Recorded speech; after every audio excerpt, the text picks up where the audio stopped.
Hello, this is Miss Pat from Samuel's Public Library. This week in Science Scouts, we're going to be learning about sedimentary rocks and the different layers underneath the ground. And we're going to find out how we can find out what kind of rocks are underneath the ground. All right, our story this week is called The Diggers by Margaret Wise Brown.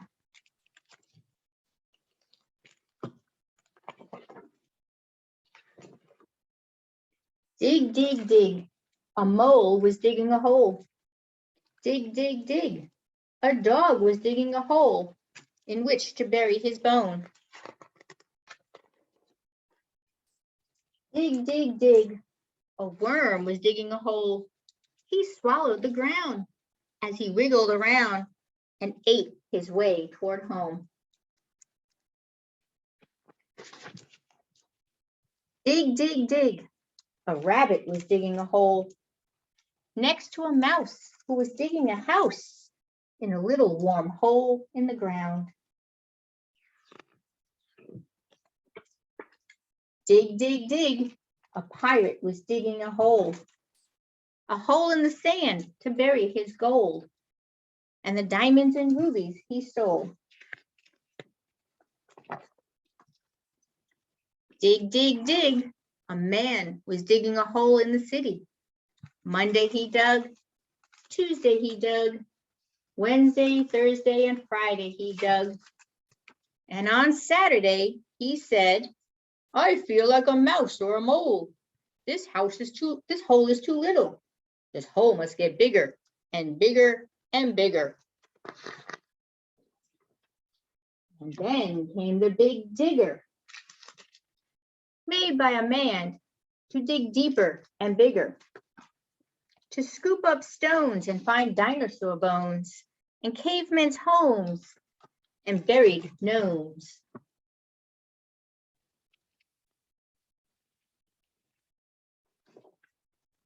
Dig, dig, dig. The shovel dug its way.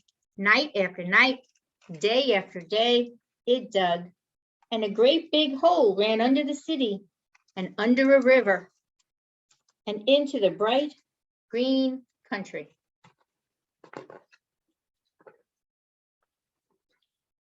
A man put a train in that hole, and the train ran under the street and under the city and under the river until it popped out of the hole into bright green country.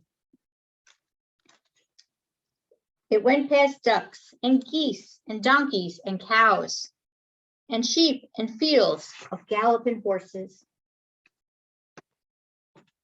until it came to a mountain. It couldn't get through, couldn't get over, and it couldn't go around. And it had to stop, but not forever. For down the track came another train, and on the last car rode the great digger.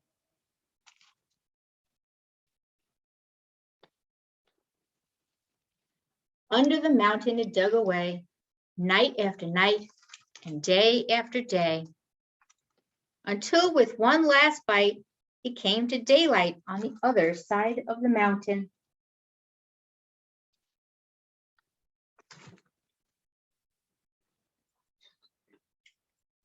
And soon the train came through the mountain and onto the great green plain beyond. And on went the train, and on down its long steel track. And the smoke trailed back and back and back. So that's what we're going to be talking about today, is the different layers. And you can see here, he's going through different layers of dirt.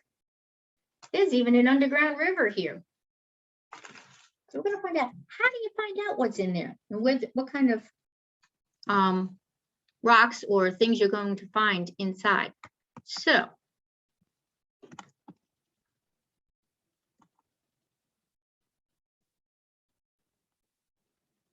last week we talked about sedimentary rocks. And sedimentary rocks, right, were just the little pieces of rocks that came off of other rocks, right? They weathered away and then they got stuck together. So see the layers here? So every time there's rain or snow or wind, layers of sediment, small, teeny tiny rocks, pebbles, are being squashed down on top of one another. And that's how sedimentary rocks get made. Okay, and the sediments can be grains of sand or mud or pebbles, could even be fossils or plants. Right? The sediment is moved by wind or bodies of water, lakes, oceans, rivers, okay, until finally it settles. And when it settles, and then more comes and settles on top, and more settles on top, they pile up on top of one another, and then they harden and they turn into rock. So those itty bitty little pieces of sand that might dump out of your shoe, you keep dumping them out over and over and keep walking on them. Eventually they turn into rock. A rock layers are deposited from the bottom up. So you can see here in number 1, there's a nice little fish. Okay, and over in Blue Mountain, when they started digging for homes, they found fish bones and they found clams and seashells. That indicates that long, long time ago when they dug really, really deep, not up at the top, it means there used to be water up there. Maybe before it was a mountain, maybe it got pushed up. So when this fish dies, he goes down and then the sand keeps falling on him. The sand keeps falling on him. And now he's here and we got a layer of dirt, no more water. And we got this little lizard. And when he dies, more sand goes on him. And then they got a monkey. We never had monkeys in Blue Mountain. Okay, might have lizards. The deeper we dig, the further back in time we see. So this person up here is digging. And if he digs that first row, so he's on the youngest dirt, right? He's on the newest dirt. But if he keeps digging, and he's not going to dig with that, but if he got one of those diggers from that book, he could dig a giant hole and he'd find all the way down here. This is the oldest layer of dirt, right down here where the fish is. Right? This one is newer. He's on the newest. He's on the youngest. Geologists can get rock core samples by pushing or drilling cylinder shapes like these deep into the ground. So they use a machine and they push these metal cylinders into the ground. And when they pull the tubes out, they have a core sample of the rock below. So this is the rocks below. This comes out of the cylinder. And then they can see what kind of rocks, right? So we have some clay here, right? That white line here might be ash from a volcano. Maybe sand, right? So they can see what kind of rocks are down there, right? It helps us to identify the types of rocks in the area. Might even tell us if there's water underneath the ground or if there's caverns under the ground. Might even tell us about volcanoes that exploded hundreds of thousands of years ago. So looking at this picture, this white line here going all the way through, that was ash. Okay, that's the stuff that comes like from fires, right? Fires leave little ash down on the ground when fire pit goes out. So the smoke from a volcano will go all the way across the country. And the ash is finally going to fall down.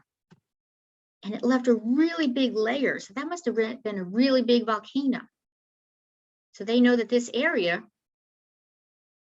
right, thousands of years ago had lots of volcanic ash coming down. And that could have been a problem for whoever was living there. But then we got more dirt on top and more dirt on top.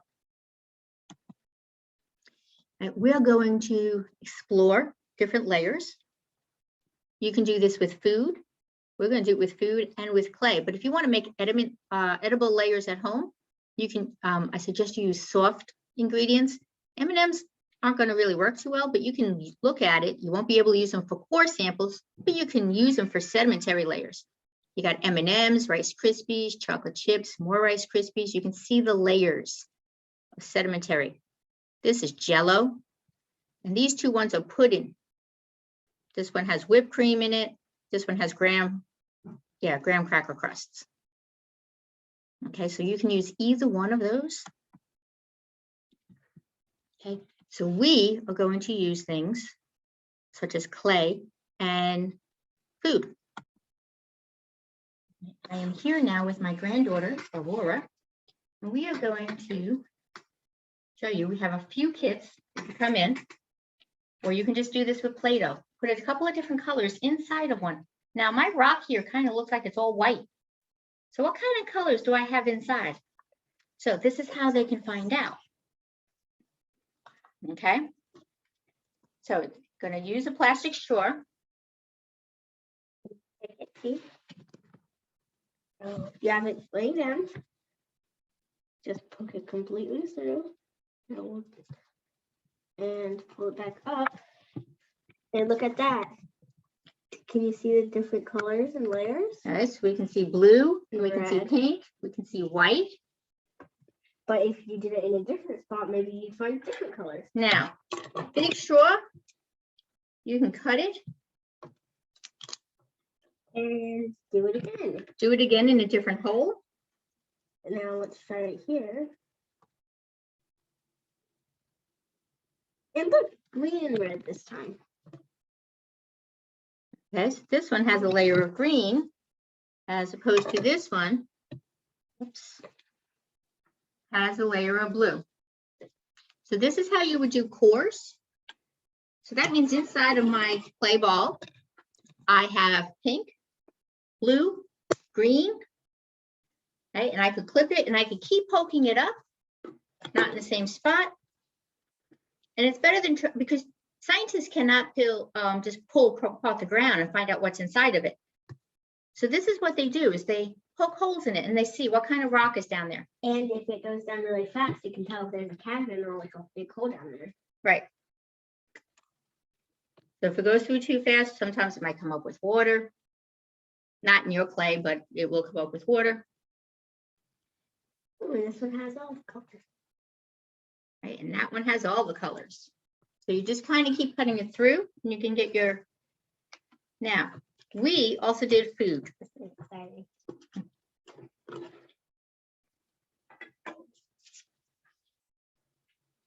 So we have chocolate pudding, sprinkles, caramel pudding, and grape jello with marshmallows.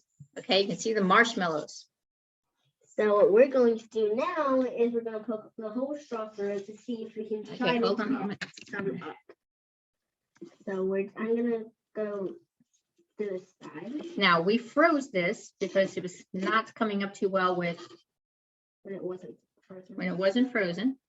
So let's see if it actually comes up well this time. This one came out perfectly. Got every layer. Okay. So you can see the different layers now. You can see the chocolate. You can see the, whoops. You can see the, the chocolate. You can see the sprinkles. You can see the caramel. And it's got a little bit of the grape there. Yep. Okay, so that's something you guys can try. You could even do it with sandwiches. If you had like wheat bread and cheese, maybe you had orange cheese and white cheese and ham and pepperoni and mayonnaise and more bread, poke it through. Okay, and that'll get you your layers. And if you cut the tip it off again with still room to hold it, so you don't want to be holding covering it, you can go again in a different place. Somewhere in there we have banana pieces. You could do it with different layers of fruit, right? You could do bananas, kiwi, watermelon, or strawberries. You could do candy bars. Don't use apples because apples are too hard. You can do candy bars, Snickers, M&M, not M&Ms, Snickers, Musketeers, Milky Way. Okay, so this is how you find out what's inside. Okay, because if this wasn't a clear cup and you couldn't see, the top kind of looks disgusting. Say that's just rocks. You're like, oh, rocks. Right? And when you push through, you can tell. And then you'll find out what else is in there. Okay, so hope you enjoyed this. We will see you guys next week. And next week we will learn a little bit more about erosion. Goodbye.